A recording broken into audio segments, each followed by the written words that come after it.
Joining us now, former Congressional Budget Office Director Doug Holtz-Eakin. You just heard Jared. Your response to what the administration is saying about this? Well, they're making a great play out of fiscal responsibility, but it's hard for me to see that. There's $14 trillion of deficits when all is said and done.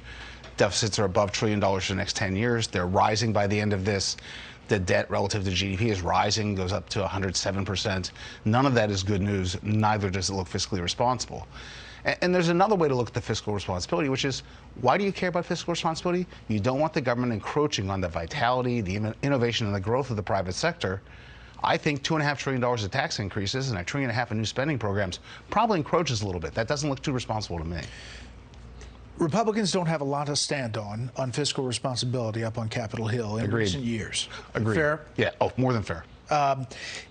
COVID did take a chunk out of our economy, and we are bouncing back from that.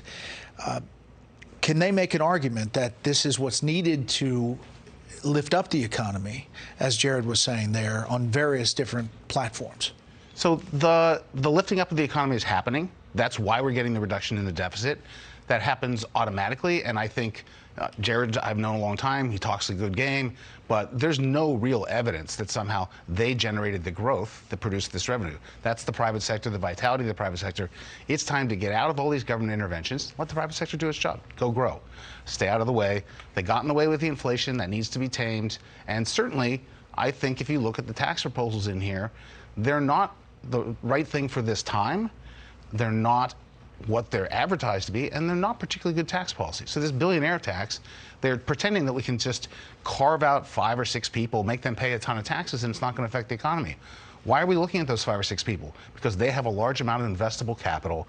That's capital that is all through the economy. They are taxing all of the economy, not just those 5 people. Well, what about the constitutionality question I asked Jared? The Washington Post writes it this way: wealth taxes often failed in Europe. They wouldn't here.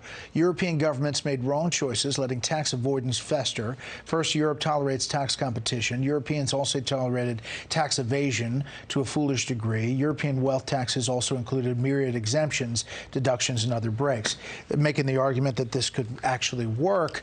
But aren't there questions about whether you can do it?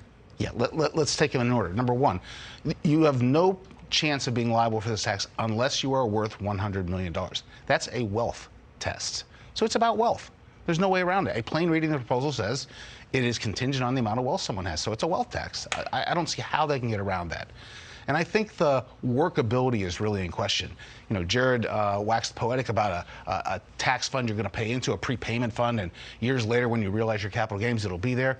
That means that your tax liability 30 years from now is going to depend on 3 decades worth of tax returns, 3 decades worth of IRS accounting, and 3 decades worth of changes Congress might have made.